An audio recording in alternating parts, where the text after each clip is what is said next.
Contrast Uncut, yeah, you know that's us. Where we only speak the real and the real rock with us. Where we motivate the people and politic on success. Oh no, we ain't DJ Khaled, but they swearing we the best. Contrast Uncut, contrast Uncut, contrast Uncut, contrast Uncut. What's happening? It's Contrast Uncut, Season 3, Episode 9. Man, big shout outs to Uncle Snoop's Army and bobbydeepresents. I wouldn't be able to do this without you, brothers. Ladies and gentlemen, I have a very, very powerful special guest. You know, she is literally, in my eyes, the queen of public relations. She does it all. She's a marketing genius. She is the director of public relations with bobbydeepresents and Uncle Snoop's Army. I mean, you are history within history when you talk about entertainment and concerts and just putting in work in the Latino community and just, you know, putting that stamp in there. And so it's only right that I have Patty Torres on the show. Oh my God, thank you. I love that intro. I mean, I'm so humble. Thank you. You're gonna make my head like get this big, you know. It's okay. We're still grounded. We're still, you know, gravity keeps us here. Yeah, thank you. Yes, I've been, you know, working with Bobby, you know, before Uncle Snoop's Army. So now that we have this Uncle Snoop's Army, it's just so amazing to see, you know, the company grow and get to where it is right now. You guys have exponentially grown. I mean, you guys are the premier entertainment distributor, I mean, in the United States. If we want to take it to that level, but that's what you guys do. And, you know, it's just an honor to, one, work with you guys, and two, to be in your presence because the history, as we're going to dig into the show. But I have a quote for you. Okay. And, you know, let me know how it relates to you or if it doesn't. Okay. You're not going to hurt my feelings. It's Contrast Uncut. All right. If you stop at general math, you're only going to make general math money. Snoop Dogg. Wow. I can relate to that quote because, you know, I never settle for less. I gotta keep going, and, you know, I'm adding the numbers to see how much I'm putting on the bag. It's just keep going, and the numbers and the bag will keep getting full, you know. Yeah, absolutely. And I mean, a lot of us come from nothing, so that when we do have something, we appreciate it more. Yes. We do more with what we have. And then, you know, some of us have accountants that tell us to spend, so we spend appropriately, spend it correctly. Yes. Yes, I agree. And yeah, Snoop is one of the hardest working men I know. His work ethic is amazing. There's a reason why he's been around for so many decades and just being relevant. I mean, even to the latest single he just dropped, to the latest video he just done. I mean, he just keeps himself going and going like a reinvented wheel. Yeah, we're so happy he just dropped a new single with Bandemes Yes. in Spanish. I don't know if you heard it yet. It's just so cool. Like when He was hitting dropped that it in Spanish. Yes.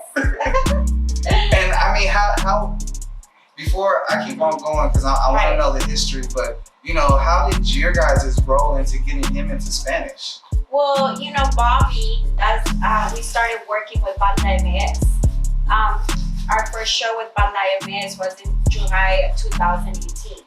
And you know, they were already the #1 regional Mexican band out there. So we started booking more shows with them because people love them. We love them. So, you know, and Snoop really likes banda. People really think it's not true. He really does. He loves Jenny Rivera. He loves corridos, you know, all of that. So it was a perfect combination. And then people would always say to Bobby, it would be so cool with Banda MS and Snoop. So it was just always on the talks until finally Bobby put it to make it real. So Bobby's the one that made that possible. Also, Banda MS likes Snoop too. It's like the love is, you know, mutual. And, you know, so Bobby got in touch and made that happen for that single to get going, you know. Wow.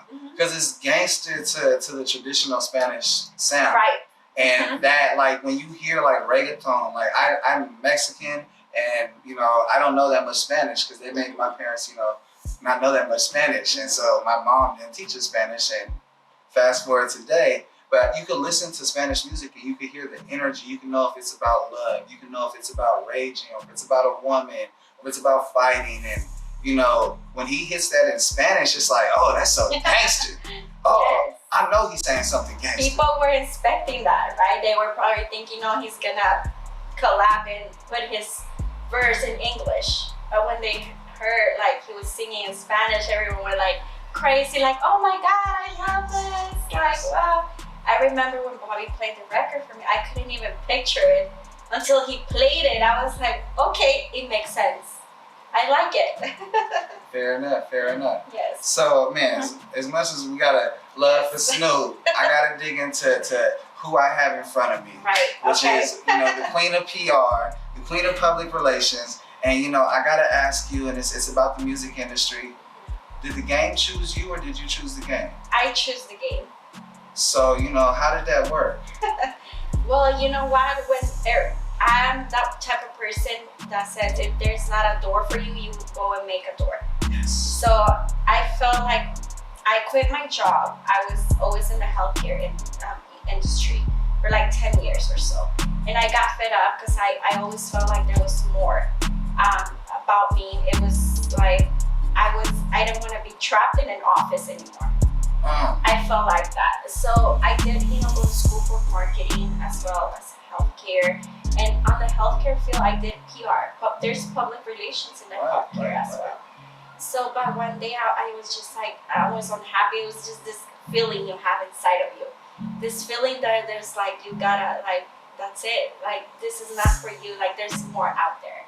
And my parents would always tell me, well, mainly my dad, like, you're always like a leader. You should be doing more.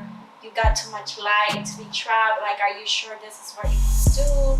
And I did wedding planning and event planning as well, like on the side. So I always had that urge, and I love music. It was already developed in you. Right. And I love music. Since I was a little girl, like my mom plays all type of music, 90s, 80s, hip hop, rock, everything. So I always just knew it. Hold on, one second. Let me get this straight. You were marketing and doing public relations for the health field, which is one of the most profitable fields next to the justice system. And it wasn't good enough. No. Because it didn't write your soul right. Right. And you were already doing things with entertainment. It was small level. It was putting things together, and it developed you into where you. So where was the confirmation moment? Where was the moment of like, man, here's the music industry, and you two met, and you guys definitely got married, and it's been history? I think it was just that I went to work, and I just said, I felt so sad. I felt like so depressed, so like I wanted to try something new, but it wasn't the music yet. I said, you know what? I'm gonna do eyelashes, and I'm gonna quit my job and I'm gonna do eyelashes. And I remember I came home at that time, and I was telling my family I'm gonna do this, and they're like, all right, well, when are you planning to do this? And I said, tomorrow. I'm quitting tomorrow. I didn't put my 2-week notice or anything. I just called and said, I'm so sorry. Thank you for everything. I hope I can come back. I've been a good employee, but that's you it. even ended on good terms. You didn't have that intuition of like, half-baked, fuck you, fuck you, fuck you. You're cool, and fuck you, I'm out. You were like, I'm very sorry. This is just, I want to come back to work if life doesn't go the right way. I'm still here. Kind of like that, and I quit. And I remember I called this person that I was seeing her work to learn to do lashes. But I'm a person that I'm very friendly, and I have a lot of friends. I know a lot of people. I always make good connections here and there, network. No, you. Yes. So I said, you know what? If I do the lashes, I'm gonna hit up my friend. She's an influencer. My other 2 friends they work on the radio. My other, yeah. Your brain was so like, I was I'm already gonna get my eyelashes on these people. Yes. And then I'm like, and when they go, I'm not just gonna lash them. I'm gonna interview them. I'm gonna do live videos. So it started like that. And I remember, I met this guy through a friend. I don't want to name him. And he said, oh my God, I seen you doing your live videos and your interviews. I know this guy, I'm a promoter. I sell tickets for this guy. this guy's name is Bobby. Maybe, and you know what? He has nothing. Like he doesn't have nobody doing interviews. He has no production. He just has this amazing concerts, but he doesn't have like a person that go backstage and have interviews. Maybe you could do that. And I said, oh my God, I would love to. Can you like introduce me to him? And he's like, yeah, let me make some calls.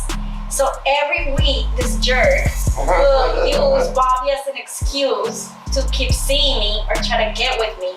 So he would say, okay, I'm gonna go see you, and then I'll see Bobby answers me, or like I'll try to get a hold of him. So he would use Bobby as an excuse to keep on trying to meet with me, and he never introduced me to Bobby. Just let's leave it as that. Wow. And I remember it was so funny because I had that guy before on Facebook, and I don't know if you know, but on Facebook it says mutual friends of other friends, whatever.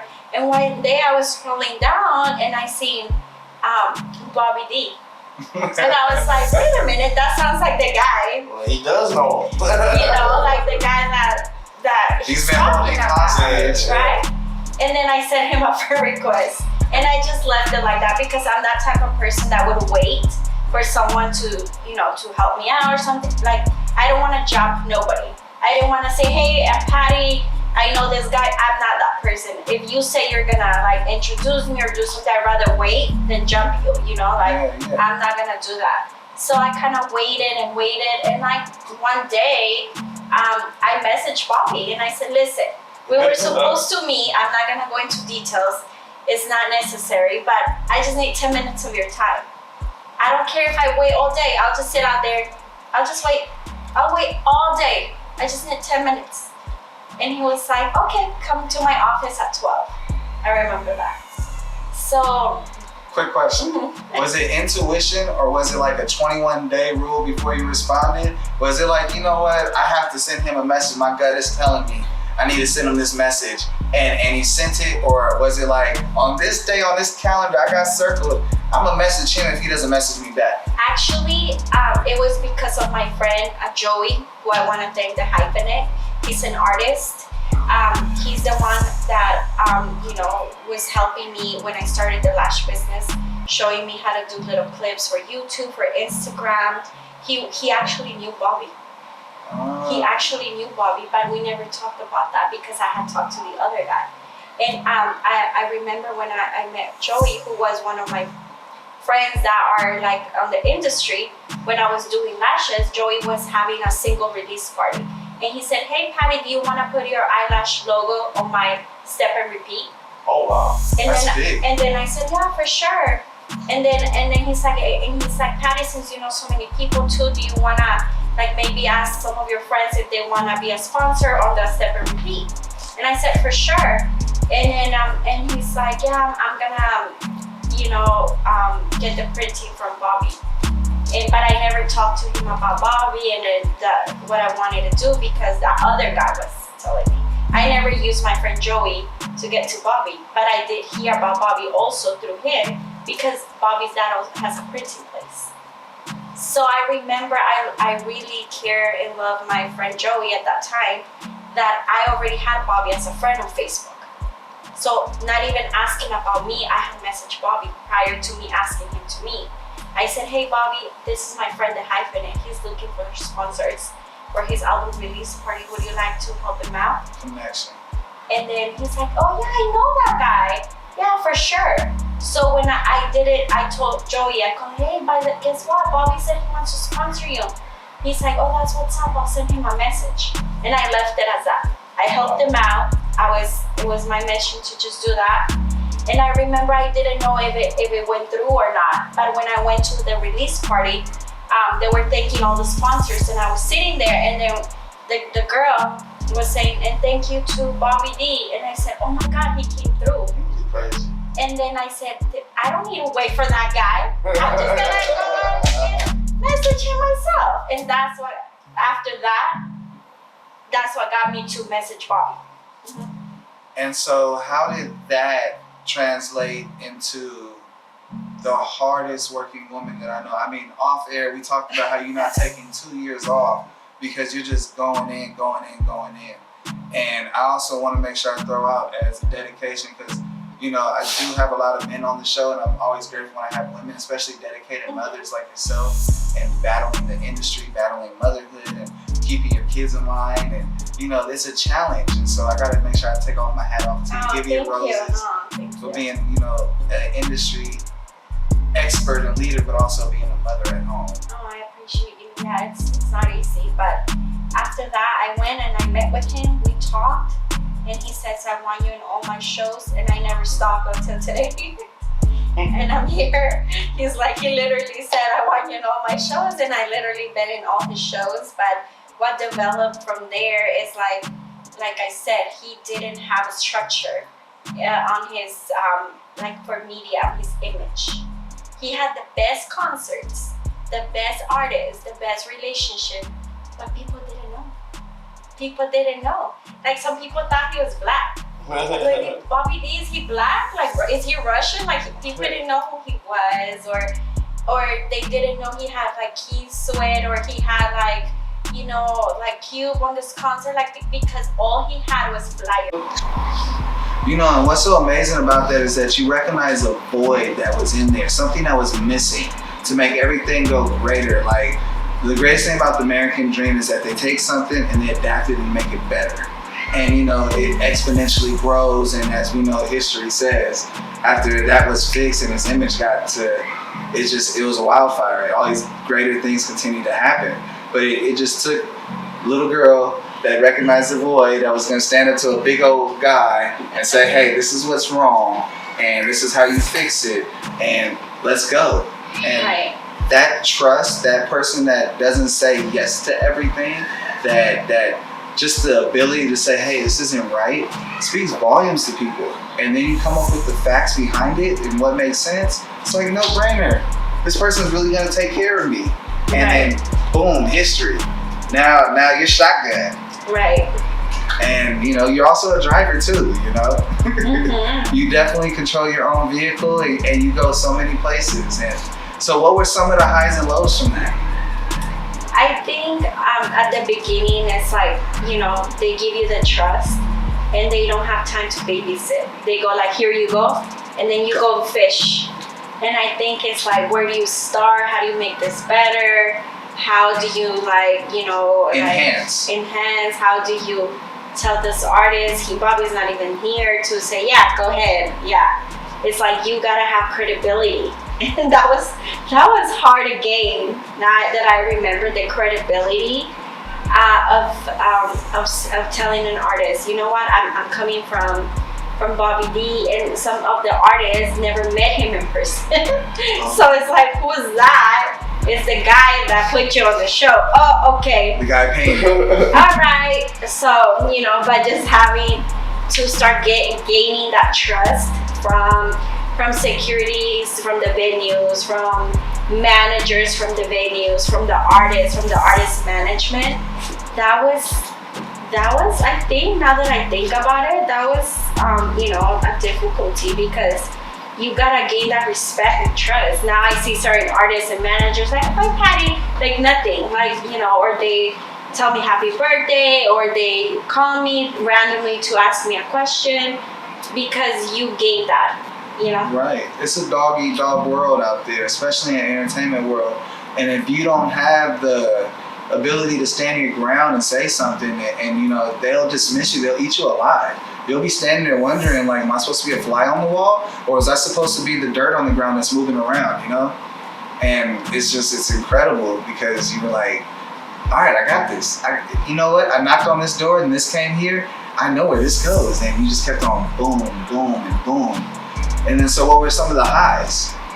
I mean, getting the exposure for Bobby, for his shows, the artists to participate and engage with our vision, which was to expose, you know, what happens backstage, the beauty of the shows, the audience, having people notice him more, having people text and saying, "Oh my God, I saw your show. Oh, you went, we saw your page went live."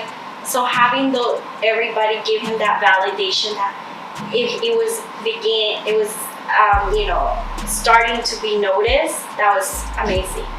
you know, and the artists too, seeing like their photos, because some artists we would send them their photos or starting getting video drops from them and putting them out there, and people will be like more hyped to buy a ticket concert because the artist was right there saying, come on, I'm gonna be right there, come see me. So me bringing that up, and you know, we were putting it out there then with the art creative director Orlando, who edits and everything, and him putting the final touches of the vision. It was just the highest thing. So if you weren't doing PR work, because that's pretty much what you've been blessed to do your whole life, from medical field to entertainment, what would you be doing otherwise? I'll probably, still reset button, hit the reset. What are you doing? I really don't see myself doing anything else because I love music so much, but I love marketing. So I would probably be like, you know, what I do still talk to some companies or artists, you know, they can grow their business, or take a look at, you know, their product or their business and see how they can improve and make it better. I love doing that, and that's what I do here too, you know. So. I think about your TikTok. Like, you go ham, you go crazy in there, and then you be really doing some clever things. Oh my God, that I actually do TikTok for fun. It's not like I want to be the star of TikTok, but if it happens, it happens. She's like, but I don't want to toot my own horn, but I know what I'm doing. But I do it for fun. At the beginning, I had no idea how to use it. I think like everybody, because it's like, what is this app? How do you add this effects or anything? Just go with it. So I do it for fun, you know. And then for my social media pages, at the beginning, when I started working for Bobby or other companies, I never put much love to mine. So then I started growing mine now, like, because it's like at the end of the day, I still have to do me, you know? Yes. It's so important because I tell everybody, always do you, no matter what. How much value do you have by yourself, and how much value do you add when you bring that to a team? If all you're doing is just taking everything off the table, people are gonna be like, we don't need you. Versus you have that value and you bring it to the table, and then you do all these other things on top of that. Right. It's undeniable. We need you at the table. Yeah. And that's just the whole of the beauty of just looking at it like that from that perspective. And you know, not a lot of people have that. Yeah, I think so, because you know, a lot of people call and they like to pick on my brain. And I didn't realize that before because I was so naive with that, because I'm too nice, and then I don't know if they're being like too nice to me or they want something from me, but I realized a lot of people would call and be like, hey, I have a question, but then that question turned into, how would you do this? How would you do that? And it's like they're picking on my brain, and it's like, wait a minute, now people are picking on my brain and for free, which sometimes is good to help people out, but then you see like, okay, this is not more. Yeah, they can drain you, or you're not getting, not that I want something in return all the time, but then it's not benefiting me. You know, you gotta think about that. Your value, you gotta think about. You have a family. You know, I mean, you know, a lot of people don't understand that, you know, that a lot of the time when you're taking time from somebody, you're taking that time that could have been with the family, could have been on your self-reflection, on meditation, manifestation, like all of those things help you grow. So when you take that time and you invest it in someone else and people run away with it and do nothing about it, it is sad. Yes, it is sad. I mean, I remember being in the concerts, people think everything is pretty and it must be really fun and it must be the best. Sometimes it's not. Sometimes it's late night. Sometimes it's like I feel like a wedding. When the artist gets on the stage, oh my God, I could breathe. It's like, because it's like you spend all this months promoting. Then it's the day of the show. And then finally the artist gets on that stage. So you feel the sense of relief. It's I don't know how to explain it, but you just feel like, okay. No, you see the masterpiece. Let's go. You know, like after like promoting, you know, investing and doing all these things, you see that artist right there. It's like, it's such a good feeling. And then not only that, you're tired. Sometimes you have to wait until all the acts perform, until we film everybody, until all the social media platforms are covered, until the final act for you to be able to go home. You know, until you interview that last person, or And people don't know, sometimes when I take my host to interview, which are the company, the backstage was for Bobby D Presents, it's like you gotta wait until they're in the right mood, or the artist needs to change, or they're sweating, but they don't want to. They keep telling you 5 more minutes and it's 10, 1 hour, or it's nothing. Or you see them walking out the door and you're like, you said in 5 minutes and now you're leaving. Okay, sometimes they even laugh. Like I remember this. Genuine always gives us interviews. He's amazing. We love him. But he'd be the one to forget. He'd be like, in 10 minutes, 5, and then you see him leaving. Where's Genuine? He left. He left. What do you mean he left? He already left, and he just got his bottle and left. All right, that's what's up. Then I have to be calling him. You didn't give me the drop. You left. Now you gotta send it to me. So now you got homework. So sometimes you don't get home until 3 in the morning, 2 in the morning after a concert, and your feet hurt so much because girls wear heels. We don't wear the tennis shoes. So I change shoes all the time, but still you get so tired, hungry. You're just like on the road trying to get the best shot or interaction, so the fans can now see what Bobby D Presents and unclesnoopsarmy concerts look like. Exactly.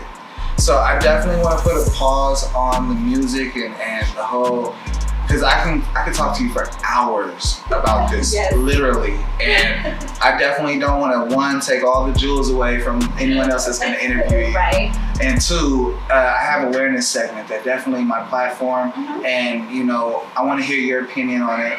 And it's about police interaction. Okay. We're talking about when the red and blue lights hit and the high beam hits the back of everyone's neck, seeing who's in the car, and you hear a blurp sound, and you get pulled over.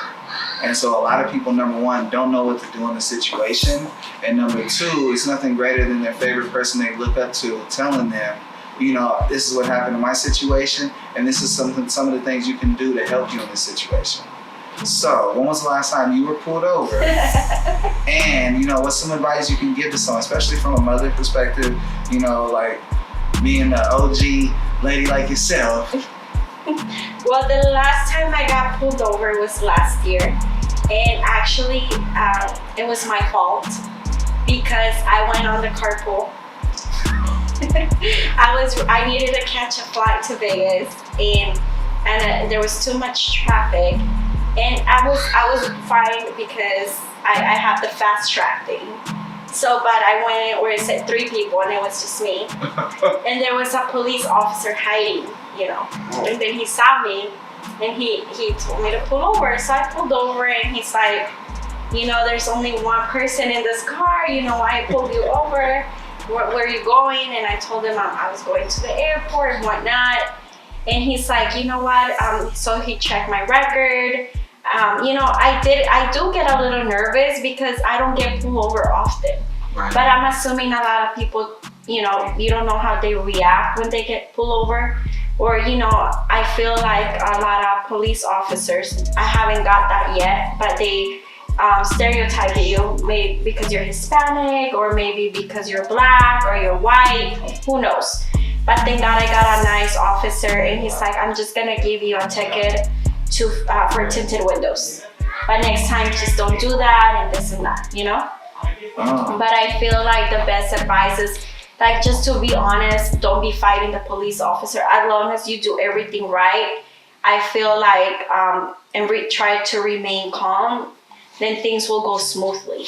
Because I feel like, other people can send a little bit of aggression. Right. When you're getting pulled over. Some people don't react like calm. They'd be like, what? Like, why you pull me over for? Like, they already automatically want to be defensive instead of giving the police the opportunity to be like, hey, what's going on? Or all it does is stir up emotions. Yes, and then that's when things go wrong.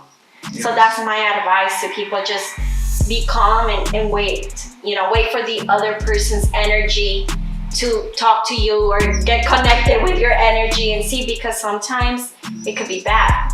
So what's one thing you could have done differently that day? I would not go in the carpool. Not go in the carpool. when I was by myself. But I did everything else right. Like I gave my driver, I was honest. Like I was like, yeah, there's only me. What can I tell you? Yes, you know. So I have this segment because we noticed we got pretty serious about you talking about the last time we were pulled over, and I'm like, all right, whenever I go serious with people, we gotta have fun, otherwise I'm gonna lose people. And so I have this thing called Trading Places. It's the Dan Aykroyd, Eddie Murphy movie, and the whole idea is that two different people wake up and their lives have changed, and what's the world like that? So question number one is, will it work? And question number two is, what would life be like if they traded places? And for you, I got two iconic women. We have Ellen DeGeneres trading places with Nicki Minaj. Wow. Yes. Wow, that's different. Absolutely. So question number one. Okay. Will it work? Can you see Ellen DeGeneres now becoming Cash Money's hottest selling rap artist at that time, and transitioning to becoming the hottest female rapper at that era as well? And then you got Ellen DeGeneres is that, and you got Nicki Minaj is now a host of the daily afternoon show, and they're breaking all these different elements down and promoting so many different wonderful things in society. But now that's Nicki Minaj. Yes, it would work because their personalities are so strong. Like, they're both funny and they're both great interviewers because Nicki Minaj has a podcast, a radio show. And she does interviews there. Like, they love talking to people. So I feel like on that part, if they were like to switch places, they would be good talking to people and doing a show because they got that already inside. But in regards to the music, I don't know if Ellen could twerk and that big booty like that. But... So Anaconda wouldn't have came out? No. I think there was a time where she dressed up as Nicki Minaj on one of her shows. Yes. She had the fake breasts, and fake butt, and everything like that. I mean, she got the personality, but I don't know if she got the right elements to put that to place. But it would work somehow, but not perfectly. So what would be one thing different for Ellen if she was Nicki Minaj? So what would be different about Nicki Minaj's career if Ellen was her? And what would be one thing different about Ellen if Nicki Minaj was her? I think if Ellen was Nicki, she would be a more aggressive, more like a little more gangster, more like, I think. So instead of Pink Friday, it would have been like Gangster Friday or something? Yeah, I think it would be like more like hardcore type of thing. And with Nicki, she would be a little bit more like mellow, more calm, more reserved because she's not. She loves attention. She loves to, walk with unicorns out of a plane and things like that. So I think definitely that. Okay, you survived Trading Places. Oh my God, okay. So now we gotta go to the next one. It's called Impulse Q&A. And normally I have my cards, but I don't know what I do with the cards. But that's okay, because I can do it from my brain. Really? Okay. And that is the wonderful thing about doing 80, 90 episodes, that eventually the stuff sticks to you. Okay. So, question number one. What is one ingredient that should never be in a burrito? Pepper. Pepper? Ooh. That's interesting. You don't like spicy things? Well, pepper doesn't go with the Mexican burrito. It would lose the touch. Because there's already enough flavor and everything, yeah. Oh. It's already enough like salt. It's already like the beans are there, the salsa there. Pepper will kill it. One thing I love that they added to the burrito, and you get in San Diego all the time, French fries. Oh. And they got, I don't know why, it's just bomb. Really? Yeah. Inside a burrito? Yeah, it's like a California burrito. It's like a whole bunch of the taco spots. I love Dago, and because that's the first place I had carne asada fries, and they were like, no, we also put the French fries in the burrito. No way, it tastes good. Bomb. And then. Wow, I need to try that. Okay. Question number two. Okay. And you do got an option to pass. Okay. Oh, I do? Okay. I forgot to, without the cards. You forgot. I forgot to go over all the rules. It's a whole thing, all right? It is what it is. Question number two. Okay. If you were stuck on the elevator for 10 hours, what would you be listening to and who would you be stuck with?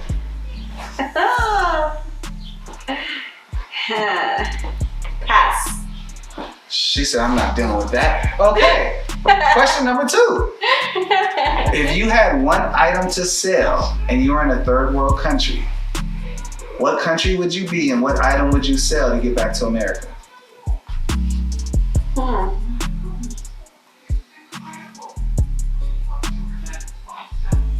Impulse, girl, you queen of selling things.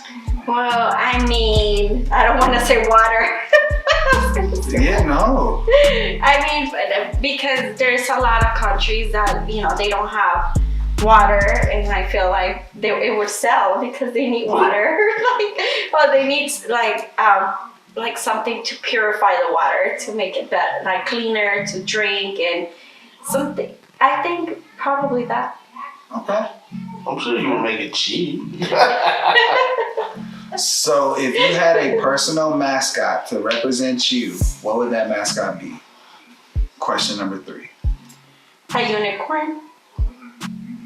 I love unicorns. They're so unique, and they're like magical, mystical. Nobody ever comes out and fights about if they're real or not because people think they're cute. So I think that's, you know, they're just so so original. So it's like that the quote that I love be you, you know. So I think a unicorn would represent me so well. What would be the name of the unicorn? Would it be Patty or? It would be Patty Pan Dulce, like people call me. Oh, she said, don't forget that Pan Dulce. The Pan Dulce. Don't forget that. Not on my name. Speak on my name. Speak on it. You better keep them P's correct. Yeah, put some respect on it. Okay.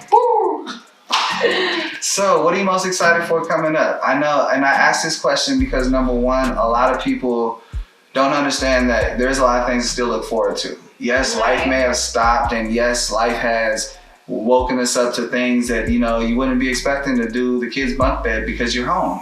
Right. You know, those types of things. Or I'm sweeping up the backyard dirt because it's the only thing to do right now. Right. I'm looking forward to maybe live concerts. See how if we decide to go that route, how would the turnout be? So I'm excited to see if we can start working on that. I'm excited for, you know, everything to be open up again and seeing how the music is gonna evolve now. How artists, how promoters are gonna, you know, use their platforms to continue to do what they love. So I'm looking forward to be part of that movement, to see what I'm gonna do now, what idea I'm gonna come up with so we can continue to grow and show another side or the same or better. So I gotta ask this because we're talking about the future. Can you give us any information on what you and Bobby got planned coming up for once this quarantine is over? We've all seen the memes of people going crazy. Everyone's gonna be like 1,000 people filling the streets and all partying. So I know what is gonna be something that you guys have talked about. I think what we really want to do if they give us the green light to continue the concerts is to announce Kings of the West. Wow. And continue with the legacy of Once Upon a Time in the LBC. Which is legendary. And I think that's something that everybody looks forward every year, and we do too. And for us to continue to do more Spanish concerts. Because you know, we're at Bobby's Latino as well. So when we do reggaeton concerts and when we do regional Mexican concerts, people love it. So maybe we got a surprise here and there if we could work it. The biggest thing I love about what Bobby does is that he's generational with his music. He wants the whole family there. He wants grandma, grandpa, he wants aunts, uncles, he wants your parents, he wants your kids, their friends, their older friends, everybody, because he offers all those things in one concert. And so by you guys doing that, it's just something to look forward to. Yes, thank you. Let me ask you one more thing, because this is just my opinion, and I want to know from your opinion, what are 3 of your favorite acts? Or the biggest concert you're looking forward to, or? I'm looking forward for Banda MS and Snoop Dogg, July 11. Okay. That's one of the concerts that has not been touched or postponed or canceled. And I'm excited because having hip hop and banda together, that's gonna be one of a night to remember forever. So I'm looking forward to that, and I'm really looking forward to Grupo Firme Ramón Ayala in Los Sebastianes, because they're one of the hottest right now, and Ramón Ayala is a legend in the regional Mexican world. So having him and having to meet him, having to be there at that concert after all of this is just gonna be amazing. And what other concert I'm looking forward? Well, I think all of them, but those are the main ones right now. Okay, that's fair. Who's been your most difficult artist? Don't answer that. Yeah, no negative. My lips are What song do they sing? I don't know about to say. What is your end goal? What is something that before you're all said and done and you're at home looking forward to the calendar days that says my kids are going to soccer practice and they got basketball games on this day? When does that day come? What just has to happen for you to get there? What does have to happen for me to get to their game? No. What's something where you can say I can retire? I'm done doing this. Oh, what's the goal? What's the ultimate goal? That's a good question. That is honestly, I don't know, because I love music so much. I'll probably have to be like, time for social security checks to kick in or something. And for me to be like burned out or tired of what I'm doing. And maybe be financially at a stage where I can just be at home with them. In the future, of course, I want to do more things than PR. I get involved a lot with artists, or maybe get a little bit more involved with putting talent up as well in concerts. So maybe when I'm in a level where I have another business going, that's where I can say I have money aside to just stay home. Yeah. Makes sense. So you have survived almost the entire show. If you notice, this show is there has elements where it's like the other things that are out there, but it's completely different. And you said something, Kev? No, I'm good. Oh, okay, my bad. And it's completely different compared to a lot of the shows and the way how I handle the show. And so I was like, well, how do I kill off the show and catch my my guests off guard? And so I hit you with this question. You got any questions for me? Yes, I do. What made you want to start doing interviews with artists or people that are inspiring you? So what made me want to do it was I have all these relationships my whole life, and then I have moments where like public transportation and traveling all these places, people tell me their life stories. I mean, even when I was a little kid, and I talked about it a lot, my stepdad used to be a helping hand set up stages and set up movie premieres for ELS company, and so lighting company. And so we were doing he did Academy Awards, he did the Oscars, and I met like Tom Hanks, I met Sylvester Stallone, and I'm able to talk to these people. But the biggest moment was I was talking to, BB King. And the irony is that I never knew who he was. All I knew is he was just a big guy that sat on a chair with a guitar or a saxophone, and he was just sitting there and watching my stepdad work, and I just come along. And then I just started talking to him, and then one day my stepdad was like, you're talking to the guy that owns this place? What are you guys talking about? And it resonated with me, and then boom, life happens. I have all these relationships. Like, it didn't happen the way I wanted it to, but I got something else out of life with relationships. And so had to do it. The world kept on telling me no on what I wanted to do, so I was like, I'm gonna do something myself. And December, we started the show, and we started getting interviews, and then here we are. It's April, May, and yeah, I came a long way. Well, great. I loved it. I loved how you interviewed. You're really good. I've seen some people out there, and you know what you're doing. You hear that, ladies and gentlemen? That is the queen of PR saying I'm good.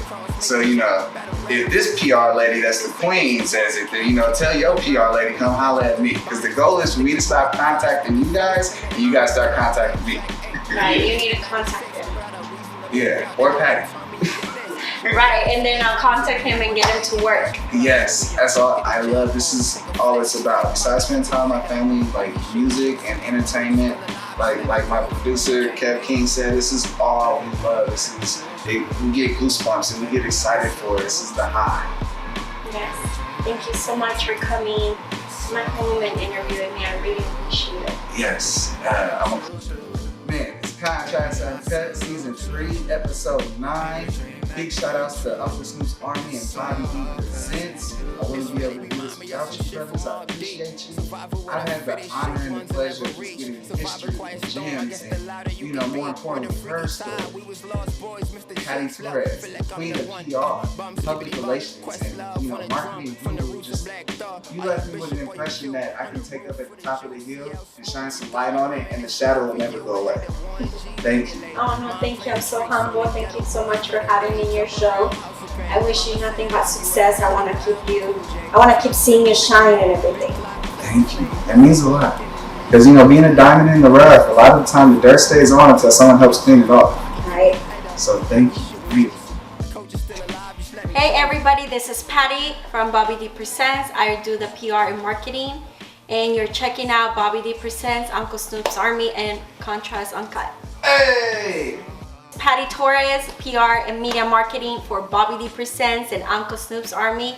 Catch me at Bobby D Presents and Uncle Snoop's Army. No, you're catching me or you're watching? You're checking out Contrast And you're checking out. No, Max, catch me at Bobby D Presents and Uncle Snoop's Army. Uncut. Contrast. Oh my god. I said it right the first time. Hey everybody, I'm fucking up a lot. So I hope you laugh. Okay. No, this is it. What's up everybody? This is Patty Torres from Bobby D Presents and Uncle Snoop's Army. I do the PR and media marketing. And you are watching Contrast Uncut. Yeah!